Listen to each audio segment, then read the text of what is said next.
Addiction is not simply about the substance, it's about the person, his story, his mind, and his heart. Today, let's understand addiction through an addicted mind. I will share the stories of some patients in my clinic and what's going on in their life. Sahil, he was a 17-year-old boy coming from Anandnagar slum, the place where I practice. He was brought by his mother, a domestic worker, a single parent, because she lost her husband to alcohol. Sahil started using NLNs at the age of 8. At the age of 13, he progressed to taking cannabis in the form of minar. This is the synthetic form of cannabis. And soon he progressed to taking button, the drug called nitrazepam. And to support his addiction, he started stealing things from here and there. Once he was caught stealing mobile and was taken to a remand home, a place much worse than the world outside. When he was out of the remand home, his mother brought him to me. This story is of Aman, 19-year-old, from a middle class family. He got 95% in SSC, comes from an affluent family, but he was introduced to drug by a group of friends at a party at the age of 16 after his 10th exam. Soon he graduated to taking weed, then MD, then meth. Earns good in a call center to support his addiction. But today, he just can't perform without drugs. He has lost all the contacts with his family and just he's on his own. Ashish, he comes from an affluent class, just 24 years old. Father engineer, mother doctor, very rich, but both are very busy. Ashish was doing MBA and he started drugs at the age of 15 at a party. Soon he was introduced to cocaine and then he got into online gambling, poker. Today, Ashish works as a drug peddler, selling drugs to his friends because he has to support his addiction. Nisha, 18-year-old, a model from Mumbai, only daughter of a TV actress. Modeling since the age of 16. She was introduced to weed at the age of 14 by peddlers near her school. Now she is doing meth and smoke to maintain her figure. Landed in ER with psychosis, and after that she was brought to my clinic. Sujay had come just 2 years back. 45 years old, a successful businessman. Father died of alcoholic liver cirrhosis. But he lost everything in COVID. So after that, from a social drinker, he never knew how he went into becoming a compulsive drinker and he started gambling.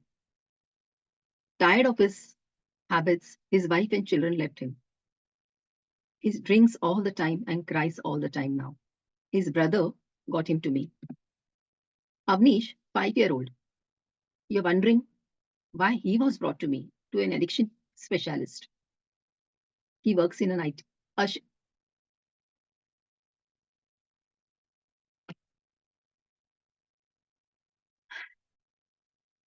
Avnish, 5-year-old. His father worked in the IT sector. He was given mobile since he was 8 months old for eating food while eating food. Now, the condition is such that he just can't stay without mobile, even for 10 minutes. The moment someone takes mobile away from him, he gets aggressive and abusive. So, he was brought to me. Sai, 15 years old, overweight, born to a diabetic mother, and she was obese since childhood. And because of her weight and figure, she was bullied, and the food then become her stress buster. She's fat not because she eats more because she's fat. So she has food addiction. So if you see, addiction is everywhere, every class, every caste, every religion, and every gender. It could be a brother, it could be a sister, spouse, close friend, child, niece, nephew, neighbor, patient, or client. Almost anyone, anywhere. But my question is the problem of addiction new? Drugs are not new to our country, then why bother? If you go to the history, we had found distillation vessels in the Indus Valley civilization. So even that time, alcohol was made. In the Samudra Manthan, when 14 jewels were recovered, out of those one was Varuni, the goddess of wine. Somras and Shiva relation, who doesn't know about it? In the Kumbh Mela, we often see this. Sadhus smoking weed. In the tribal areas, drugs like moh, dhatura, khat are very commonly used and culturally accepted. No festival of ours, whether be it Holi or Diwali, is without bhang alcohol. And especially in Maharashtra, this day called Gattari Amavasya is a day when everyone gets almost a license to drink and to the level that you fall in the gutter. And this day is before the 1 month fasting month. So this is called Gattari Amavasya. No Punjabi marriage is without drinks. And in Rajasthan, the state where I belong, there is a custom of offering afim, that is a form of opium, to the guests who come for uh, morning. And forget human being. Alcohol is being offered even in temples. So there is a Kal Bhairavi temple in Ujjain. There is a temple in Patiala. There is one temple in uh, Kolhapur where alcohol bottles are offered at the altar so that the person who is taking alcohol in their family gets cured.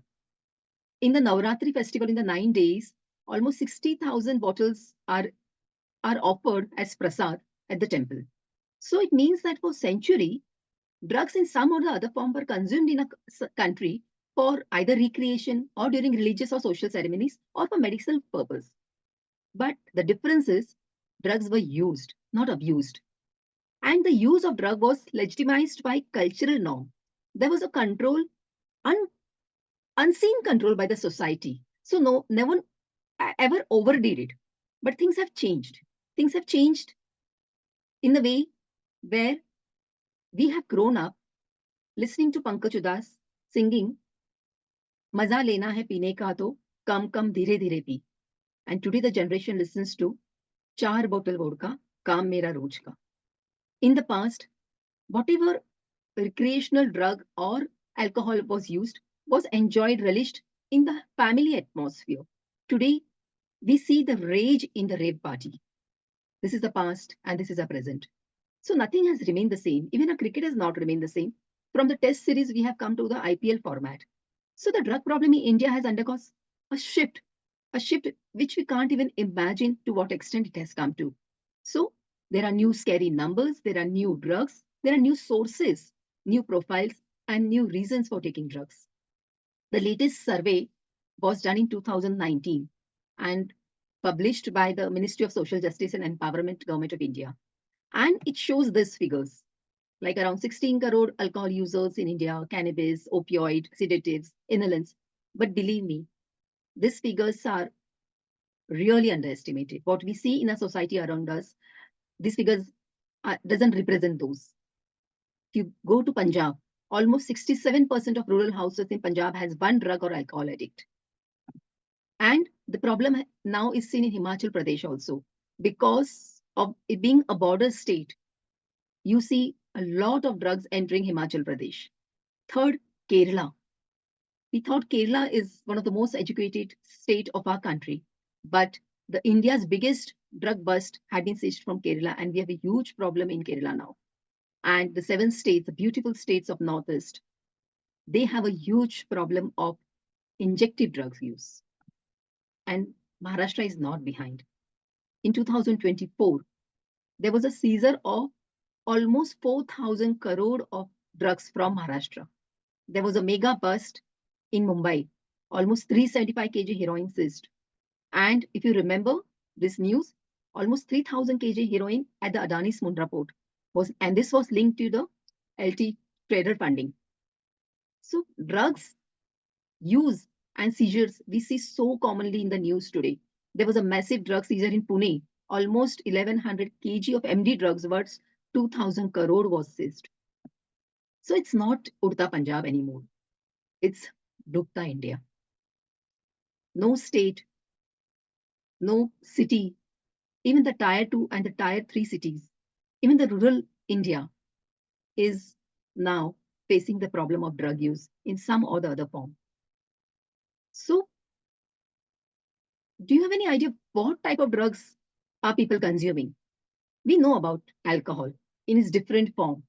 We know about smoking tobacco forms like bidi, cigarette, cigars, chutta, hookah, chillam, dumti. Other different states have different ways of using tobacco. We also know about smokeless forms of tobacco like taking the gai chap or the toothpaste or sniffing or in the pan or in pan masala, different forms of tobacco. And now the rage is of e-cigarette, or people call it a safer form of smoking.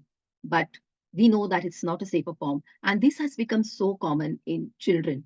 Now we have seen cases of and 9-year, 10-year-old children having e-cigarettes in their school bags. And on top of that, there are new forms in candies, in Malamade, all these forms introduce nicotine for children is being introduced. Erica nut, that is supari, that comes in pan masala, jarda or kheni, is also an addictive substance. And people sometimes feel that they are stopping tobacco and they'll go to Erica nut or supari, but that's a wrong concept. And weed, marijuana, ganja, whatever you call it, these are different forms of cannabis. Street names is pot, hub, grass, Texas tea, all these different names. Charas is again a cannabis, a stronger form than weed. And still stronger form is hash or hashish oil. Opium or afim or brown sugar, different form, synthetic form, natural form. Caffeine is another drug people are consuming, especially the IT sector. Ecstasy is like small pills. It comes, it's a stimulant drug and it's used in mostly in the parties. In fact, if many at many places when you enter the club, these pills are given sometimes free of cost, so that the person goes inside, he enjoys more, he drinks more, he feels more closeness to people over there. And the other stimulant drug is crystal meth, methamphetamines, different forms of meths. Cocaine, a stimulant for the affluent class, very costly, but now it's coming to the higher network individuals also. Meow Meow, again a stimulant drug, methadone, and a huge stock has been confiscated from all over Maharashtra. This drug, being cheap, is being introduced to children in a very young age. And synthetic cannabinoids comes as small pockets of like pan masala, bath salts, ivory wave, Charlie Sheen. Again, an introductory or gateway drug is inhalants for children, where they use in either liquid form or gas form or nitrites form or the form like whitener, hookah and vaping pens. People feel that they are not addictive, but they are and they are harmful. LSD, a hallucinogen drug used in parties. Rohypnol or GHB. These are date rape drugs. So that means if anyone's drink is spiked with any of these drugs, it happens that the person is conscious but not able to have a voluntary control over his or her body. And in that case, the person might be raped and he or she cannot do anything about it. Prescription drug abuse is so common in India. And other than all these drugs, we have something called new psychoactive substances. So these are the molecules which have properties of any psychoactive drugs, but they're synthetically produced and they cannot be banned because they have not yet been recognized by the MPDS Act. So they can be sold without any fear of being confiscated.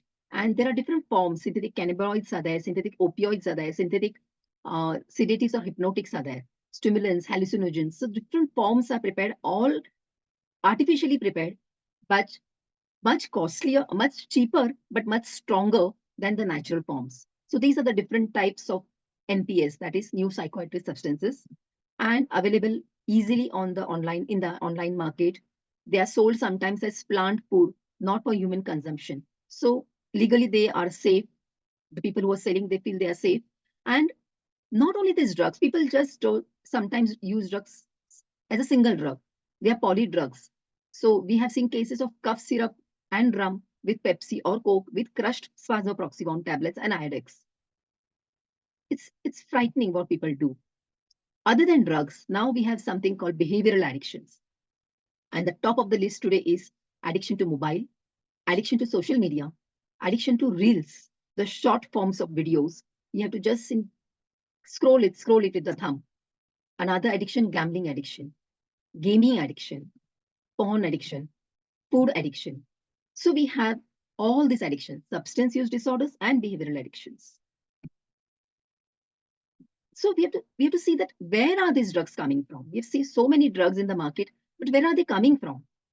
The most famous is the Golden Triangle and the Golden Crescent. The Golden Triangle in the east coming from Myanmar, Laos, and Thailand, and Crescent in the west coming from Iran, Afghanistan, and Pakistan. So all the border states in the east and west have the entry of these drugs coming from these countries.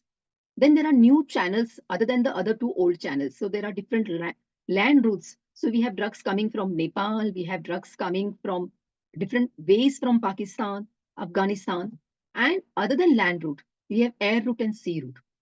So all the major metropolitan airports and all the ports in the city are the places where drugs enter.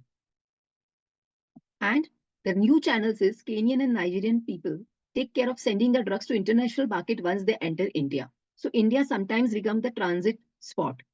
There are courier and postal services, national and international. Passengers, especially old and terminally ill, are used as couriers in Delhi and Mumbai.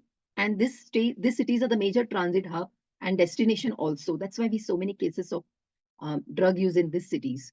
So, other than getting from other countries, India itself is a large producer of drugs, whether it be ganja or whether it be poppy husk or opium forms. So, states like Rajasthan, Uttarakhand, Madhya Pradesh, Manipur, Mizoram, Tripura, all these places have natural production of either cannabis or opium. And other than that, there is a huge production of synthetic and pharma drugs by in Himachal Pradesh. They produce pseudoephedrine with phenylpropylamine and ephedrine that is used as a precursor for manufacture of heroin. And these precursors are sent to Afghanistan, where it is used to produce heroin. And from there, the heroin comes back to India and then to other states or other countries.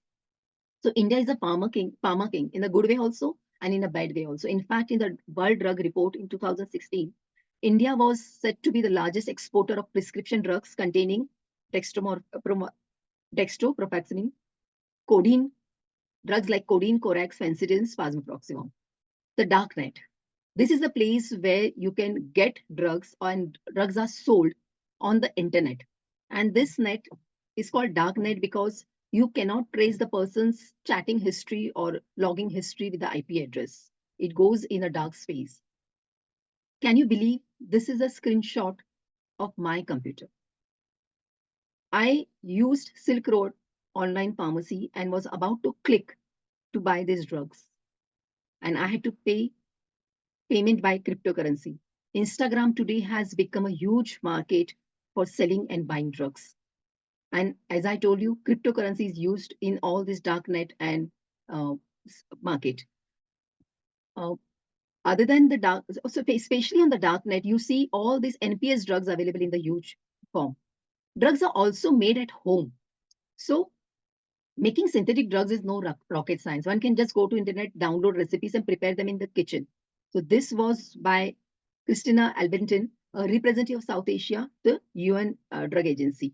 And we see that recently in Kondwa in Pune, this area, they found a kitchen lab producing meth. So these drugs are available. People are using it, buying it. But who are the people who are using these drugs? I mean, can you imagine for a minute a person using drugs? So who could he be?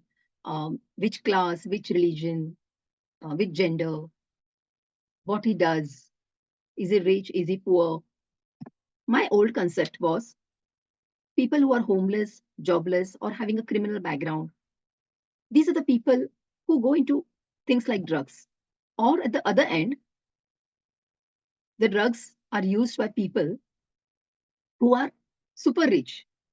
Bade baap ki bigdi aulad. But today, the new profile is not just the poor or the rich. The new profile is the upper and middle class. These users are professionals, students, women. These are people who are young, educated, working, and successful.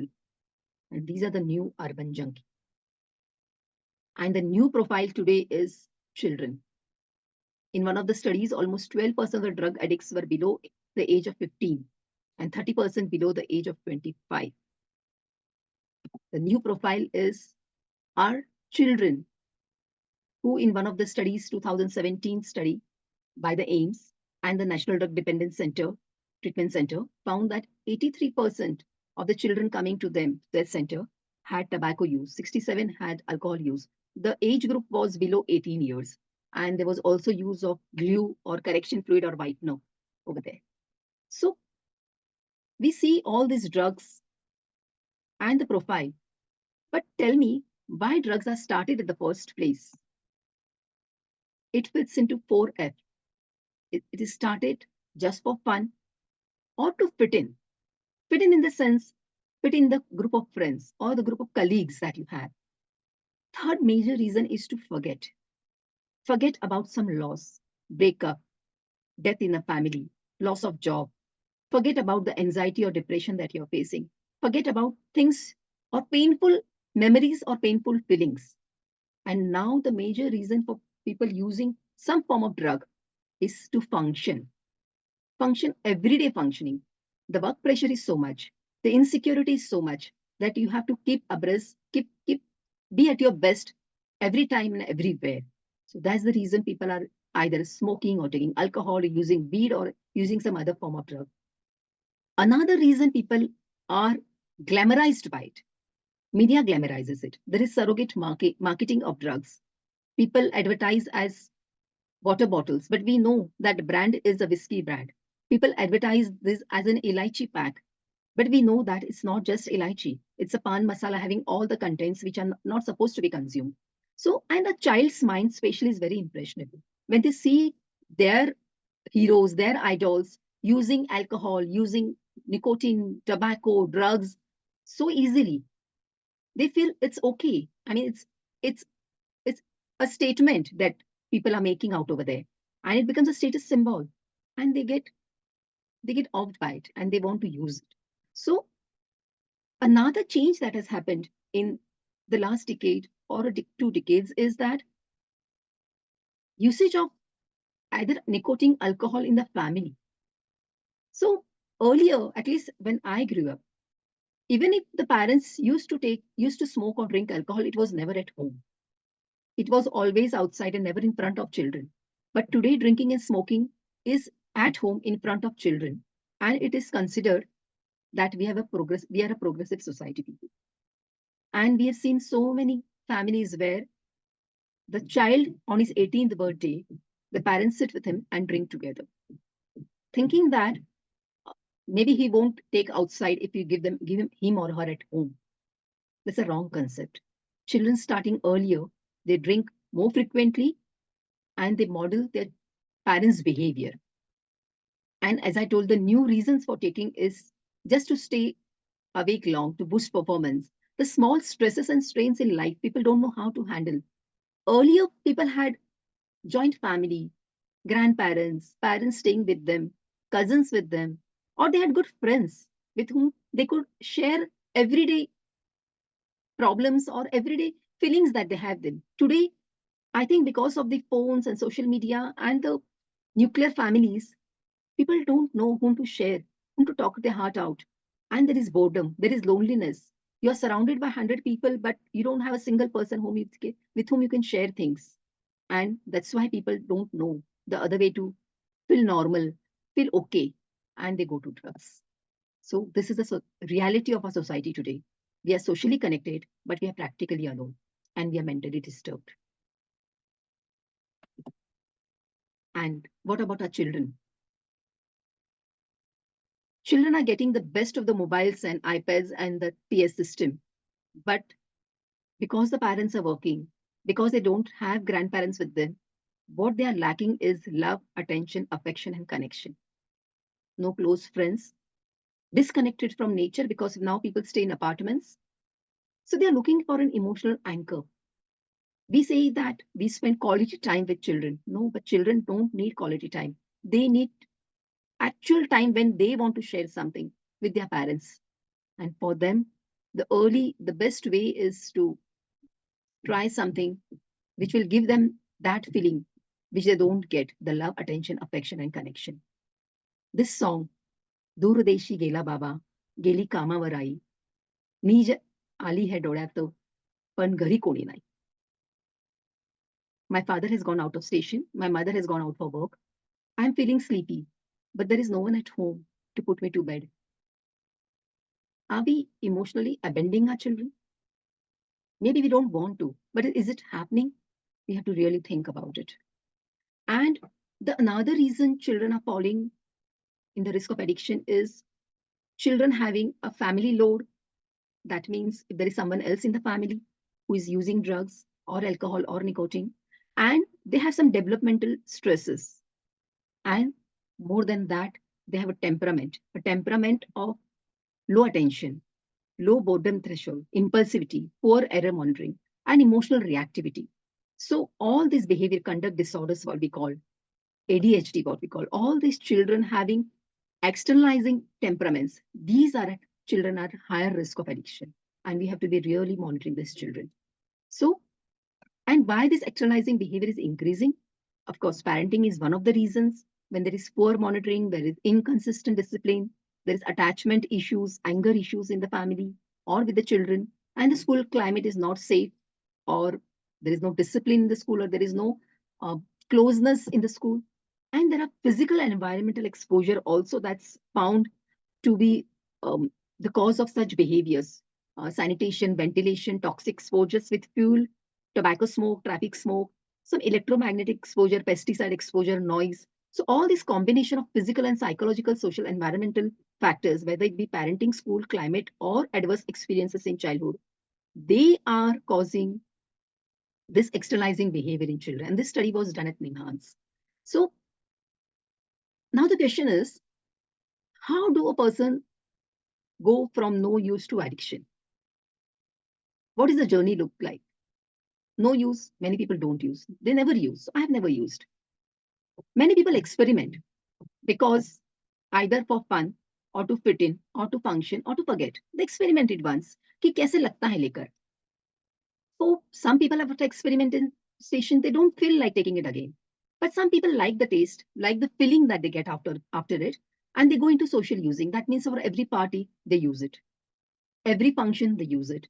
Or they look for कि कब आ रहा है birthday, कब आ रही है anniversaries, and we'll have it together. Then from the social use, it goes to regular use in a percentage of users. This regular use in beginning is in for the weekends, like Friday, Saturday, Sunday, or only Sunday. Then it progresses to maybe every day after coming from the office or on the way back, I have to go to the bar, hit the bar, and took 2 pegs at least, minimum. Then the regular use goes to a use called harmful user abuse. So that means you're using in situations which could be harmful to you or others. So taking alcohol while driving, taking alcohol in places where it is not legally allowed, or smoking where, at places where it's legally banned. So all this where it could harm you or others, you're using there in spite of knowing that you're doing wrong.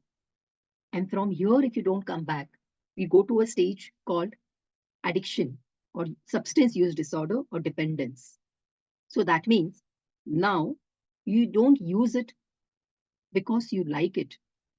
You use it because you have to use it. Your body cannot do without it. You are dependent on that drug. If you don't use it, you feel low, you feel sick.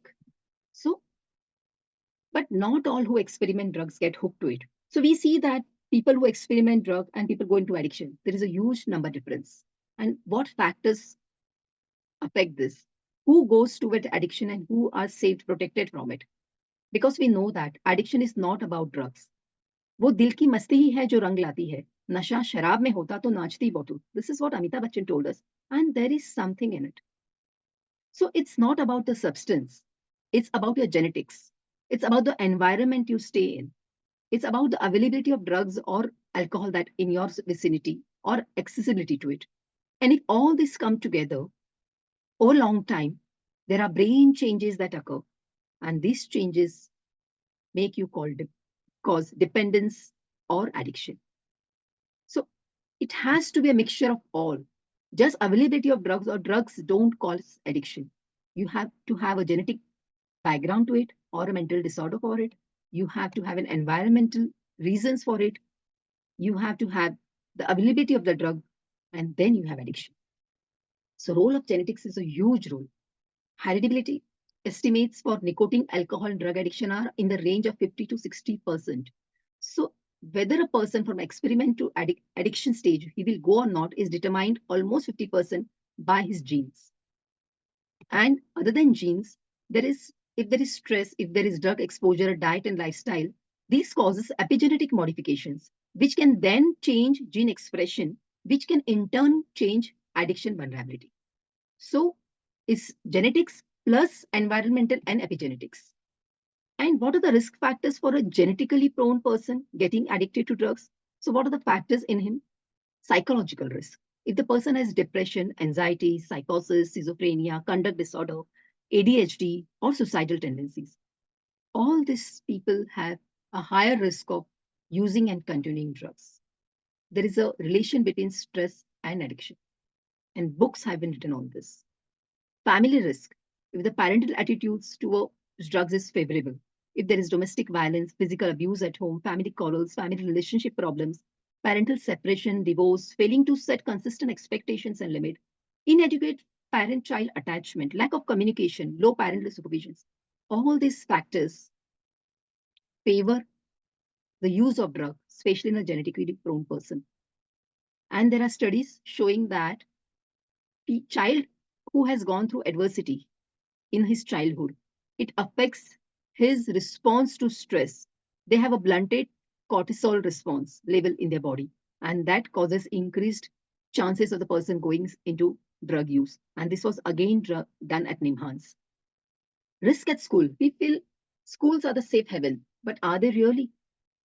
If there is availability of drugs, nicotine, alcohol close to the school, actually it's banned in 100 meters area, but you just go to the school where your child is going and find out whether there is a pan tapri or a wine shop in the 100-meter area or not. You'll be surprised at many schools, close to many schools, we find this.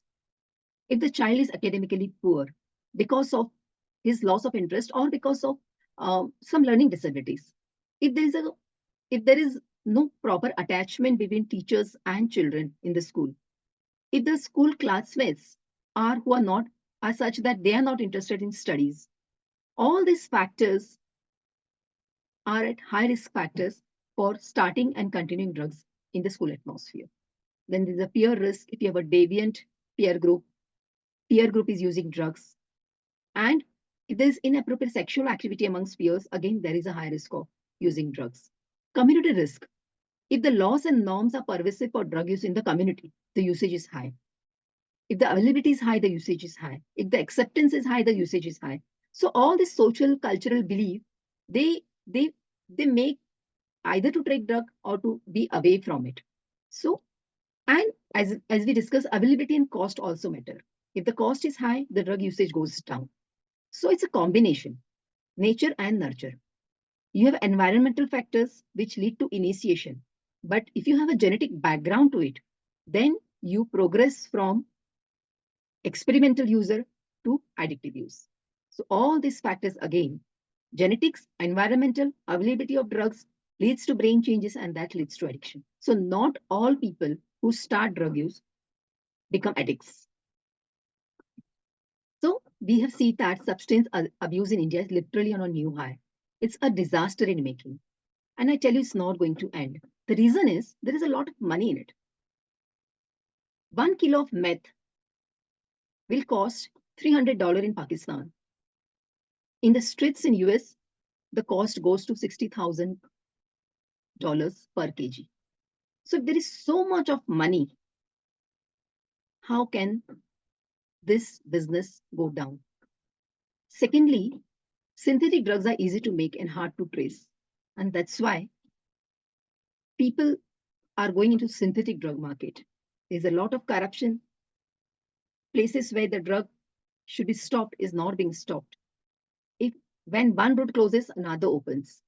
And today, all the terrorist activity is being funded by the drug money. Earlier, it was the gold money. So this is never going to end. And the industry itself have their own dirty tricks to trap our children. They make attractive packaging. They use drugs as a harm reduction strategy. That means they say that the vaping pens are safer than smoking, so better use this. They have online stores so that children can check in even on Instagram. They display in the form of candy and snacks. They have discounts and starter kits and free sampling. We have seen the example of free sampling in a school of Kerala, where a 6 to 7 year old girl was offered drug laced in a candy. Loose cigarettes are sold near the schools because children cannot buy the whole packet. It's banned actually selling loose cigarettes. So all these dirty tricks, because the industry knows that the person who uses drug in any form will die early. So they need their new consumers, and that's why they target the younger age group, our children, so that they have a consumer base for a very long time. So we are just a part of their blueprint, and their blueprint ends in dependence on the drug. So, friends, we cannot shy away from the issue anymore. It's staring at us, and we have to face it and face it head on. How will you suspect if someone is hooked to drugs? Sometimes there are obvious signs and symptoms which we should not be missing. At least our antennas should go up. So if your child or the person close to you has dull looking face all the time, red short eyes, they look drowsy, lost, have runny nose, coughing, white specks around the nose, the nails are dirty all the time, they frequently go to the bathroom and stay in the bathroom for a longer time, use mouth fresheners, gums, or eye drops. Eye drops because children who use cannabis have red eyes, and that's why they want to hide it. So use eye drops. Mouth fresheners because after consuming cannabis or alcohol, people use mouth fresheners so that they shouldn't smell of alcohol or cannabis. Changes in eating and sleeping habit. They eat more or eat less, sleep more or sleep less. Sudden changes in personality and dressing style. You see all these changes, you to suspect something is going wrong. Our teenage boys, you feel that okay, this could be natural part of growing up, but beware, just be more cautious if there is something else also. So if there is a loss of interest in your favorite hobbies, like earlier the child used to like sports, football, and used to rush to the ground immediately after coming from school, but now he doesn't want to go to the ground. There is a certain decline in performance or attendance at the school or at work. There are change in the group of friends. Earlier your child used to like to play with your society children, or they had this common childhood friends used to come and they used to play together. But now your child has a new group of friends and the parents don't know who are these friends, and if you tell them just introduce them, they don't do that. They are, you find that children are not paying attention, they are forgetful, or sudden aggressive behavior, nervousness, irritability, increased secretiveness. That means the child doesn't want to share anything with you. If you ask where are you going, they're very sensitive to any inquiry. मैं कहीं भी जा सकता हूँ, या मैं friend के यहाँ जा रहा हूँ, कितने बजे तक आओगे? I cannot tell, I'll come whenever I want to. So they are very sensitive to anything that you ask. Ask for more and more money, or suspect things or money being stolen or lost from your bag or room. So these are small, small things we'll have to look for if you have to catch them early before it's too late. But if you suspect this, don't immediately panic or react. Gather information, have a closer watch on your child. And maybe if you really suspect, then sit with him calmly and discuss things with him. After the person is into addiction, there are stages. And if we know these stages, we can still catch them early. There is an early stage, crucial stage, and a chronic stage. In the early stage of addiction, the person uses drink as a relief drink. But slowly we see that his tolerance is increasing. That means from one peg, it's going to two peg to three peg. He's preoccupied. That means he's going to the office 9 to 5, but throughout the day, the person is thinking about when will the office get over and I'll go to the bar before going home. And at this stage, the person is in denial. They don't accept that they have a problem. They feel they're drinking as anyone else is drinking or smoking as anyone else is smoking. They have realized that they have a loss of control. That means they decide that today I won't take more than two pegs. But they don't know when they just go for three and fourth and fifth peg, and they're continuing despite they're facing problems. They're seeing that they're reaching home late, they're not getting involved in the family atmosphere, they are having problems at work, he cannot concentrate. All this is happening, but he's still hiding and sneaking from people. And people are not yet sure that he's using, and using his usage has increased. Ideal stage of intervention is this: when the person is still not having the later stage problems, but it's difficult to diagnose because the person himself is in denial and because he's hiding things from people. Then comes the stage, the middle stage, and we call it a crucial phase of addiction. Here, now the family problems have started. The wife, children, parents have started noticing that no, he's not the same person anymore. He's drinking or smoking or taking drugs. and his behavior has changed in the family. He's not giving enough money, he's not giving even enough attention to the family. Social problems, he's avoiding parties where their drinks are not served. If he goes somewhere, he drinks so much that it creates a scene in the party over there. There are financial problems that come because of his habit. Sometimes they face legal problems, drink and driving, or other legal problems, emotional issues at home, at work, with friends, and problem at work. At this stage, if you don't intervene, it will be too late.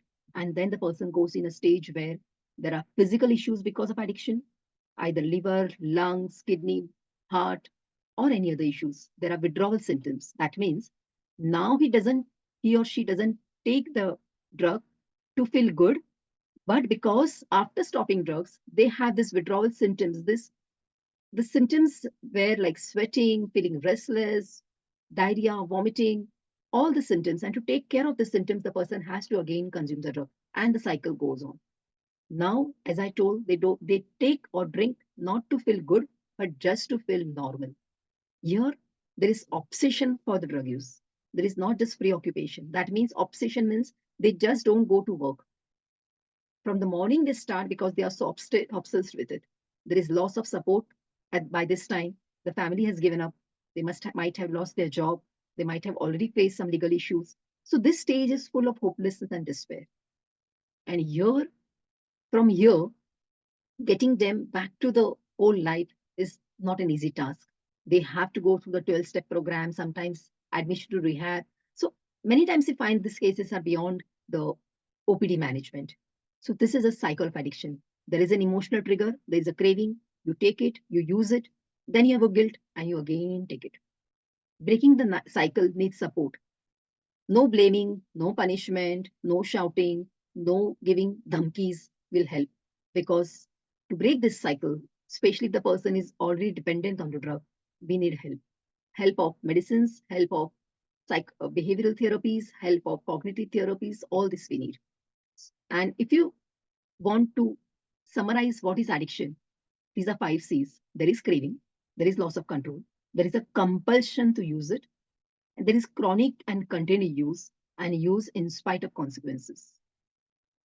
So, but why this happens? What exactly causes addiction? Addiction to hard drugs like Meow Meow, meth, or LSD or synthetic cannabis does not pass through all these stages. A single dose is enough to take the person from use to addiction. They are so addicted. So all the stages that we have seen is true for the natural drugs, alcohol, nicotine, cannabis, opium, maybe. But the hard drugs that are available in the market now, those people progress from use to addiction very, very quickly.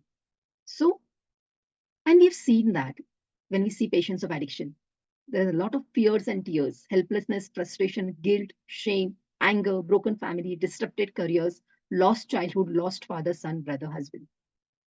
What's most important is the lost connection. And when patients come to me, they actually are seeking to get the old connections back, old person back, which is lost in the addiction.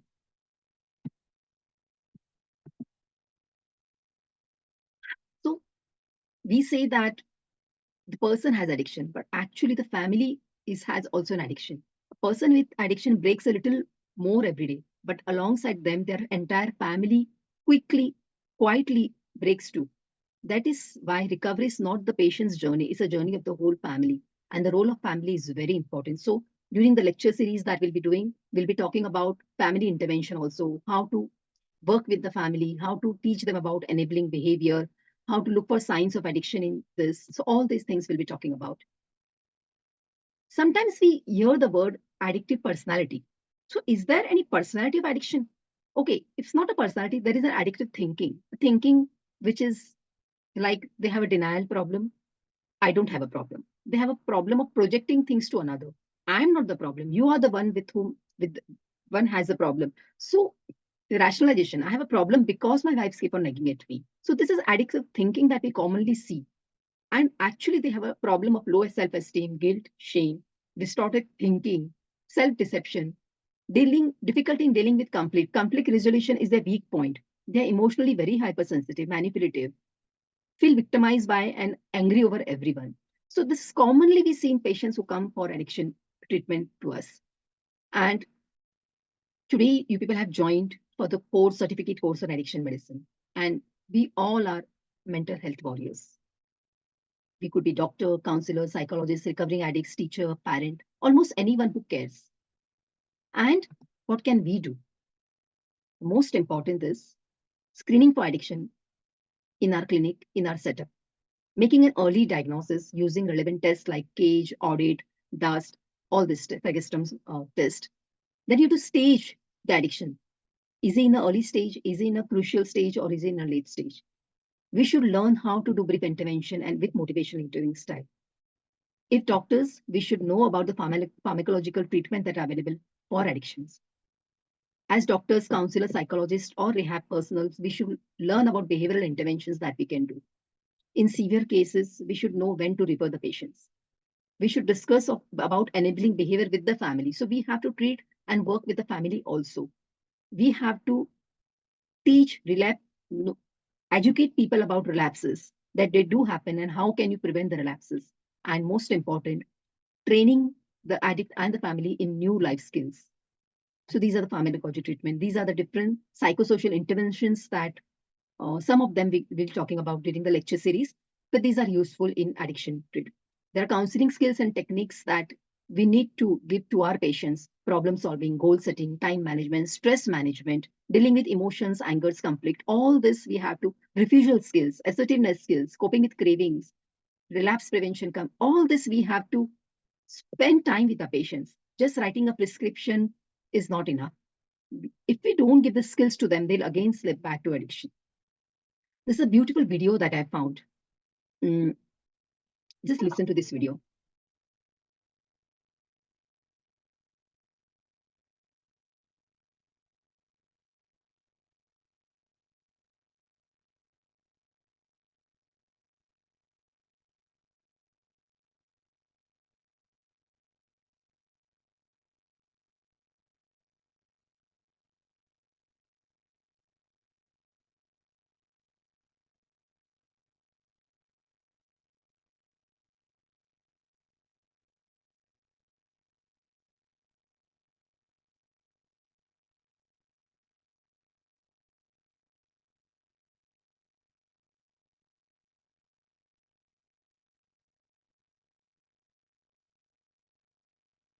So treatment of addiction is not just abstinence. It's finding and building the spokes again.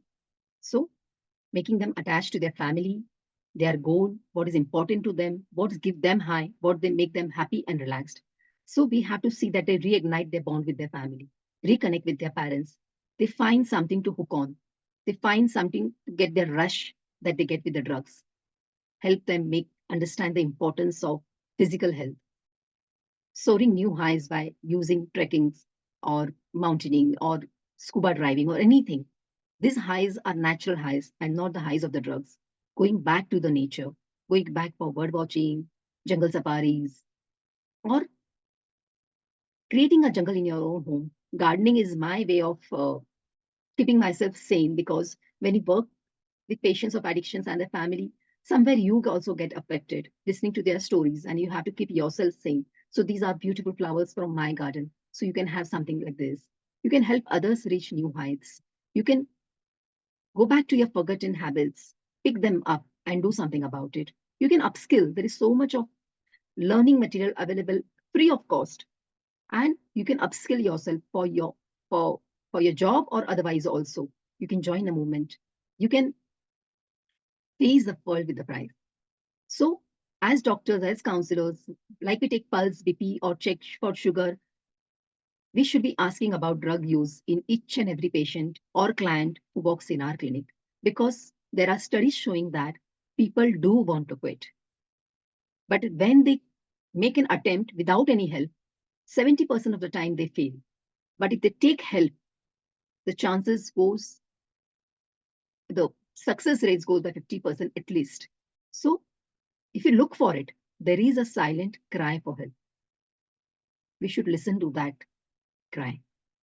Display in your clinic, promote yourself on Instagram, on Facebook, on WhatsApp status that you treat addiction patients and you're not judgmental about it. You promote informative videos about addictions and the therapies that you give, and people will come to you. We need to learn and unlearn things. We need to be warm and affectionate towards the person who comes to us. We should be non-directive, non-judgmental, be supportive and empathetic. And knowing the science of addiction help us to be more empathetic towards those suffering from the disease. What these people and the families are looking are just thoda sa lift kara do, and they will take care of themselves. One psychiatrist for 4 lakh people in India. They are not enough. And they are already handling major issues like major depression, major psychosis, and all these issues. We have to gear ourselves and make ourselves trained enough to handle addictions at our level. And more than just giving drugs, we have to see that our children become resilient by increasing their capacity, by knowing that attachment and belonging is important for them, and that community culture and faith is important. So IQ is just one part. There is something called EQ and SQ, inner wisdom, compassion. These are also important. That's what we need to teach our children. And we also have to teach them how to handle peer pressure, avoid, escape, cope. Now comes the $1,000,000 question कि इतना सब कुछ सीखने का, addiction practice करने में मेरा क्या फायदा? Of course, बहुत फायदा है. Any counseling or any addiction practice, there is money in it. But, and especially it's the best tool to beat your slack season. But some things are beyond money. What can be your fees for saving childhood of a child, dream of a youth, harmony in a family, peace of a society, and pride of our country? These things are priceless. We may not be able to eradicate drugs from our society, but in future we can at least face our children and say, I tried. So let's begin and begin today. Thank you.